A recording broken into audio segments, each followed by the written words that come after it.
Pendant plus de 2 mois, je n'ai touché 0 € sur mon compte, mais arrêter Code Vitae n'a jamais été une option. Une voix pour ceux qu'on n'entend pas. Au début du projet, j'étais à découvert. Vraiment très à découvert. C'était chaud. Même manger et payer mon loyer devenait compliqué. Et pourtant, au fond de moi, il y avait ce truc impossible à éteindre. Je ne pouvais pas lâcher ce projet. Et je savais qu'il ne survivrait pas si je le mettais en pause. Après ma greffe de moelle osseuse, j'ai eu un long arrêt maladie pour me remettre physiquement et mentalement. J'étais toujours en dépression et mon contrat, lui, s'est arrêté. En d'autres termes, ils ont voulu me virer. Du coup, je leur ai mis un contre Uno. Arrêt maladie. Résultat, plus de revenus pendant 2 mois. Ça, par contre, c'était pas du tout prévu. À ce moment-là, j'étais vraiment au plus bas. Et paradoxalement, c'est à ce moment même que j'ai ressenti encore plus le besoin d'avancer. Parce que Code Vitae existait déjà dans ma tête, mais pour qu'il existe aux yeux des autres, il fallait que je lui donne un visage. Tant que ton projet reste une idée, l'identité visuelle n'est pas indispensable. Mais dès que tu veux le montrer, le protéger, le structurer, elle devient un vrai levier de croissance. J'avais donc 2 choix.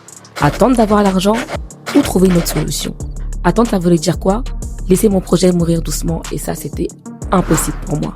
Alors j'ai changé de stratégie, je me suis posée et j'ai commencé à réfléchir. Purée, mais qui me doit de l'argent? Si j'arrive à trouver au moins 200 €, ça devrait le faire. Au moins pour payer le logo et après je verrai. Alors là, ma belle, c'est chaud. Tati, elle est très fauchée. Waouh. Et c'est comme ça que j'ai trouvé mon premier moyen de financement. Je me suis souvenu que j'étais aussi la nièce de quelqu'un. Et j'ai fait ce que je sais faire de mieux. Coucou tonton, c'est moi ta nièce préférée. Coucou parrain, c'est moi ta filleule préférée. Je leur ai expliqué mon projet et ils sont tout de suite montés dans le bateau.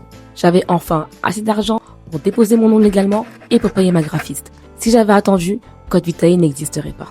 J'étais fauchée, c'est vrai, mais j'avais une vision claire. Mon prochain objectif est de trouver un illustrateur motion designer pour pouvoir illustrer mes vidéos et les fonds pour pouvoir le payer. Parce que les gars, je suis toujours fauchée.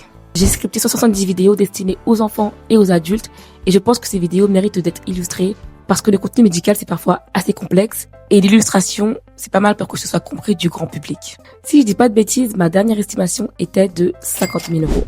En vrai, 50 000 € c'est pas grand chose. C'est seulement 50 personnes qui donnent 1 000 €. Quand tu sais vraiment pourquoi tu fais quelque chose, tu finis toujours par trouver une solution. Donc si ton plan A ne fonctionne pas, invente un plan B.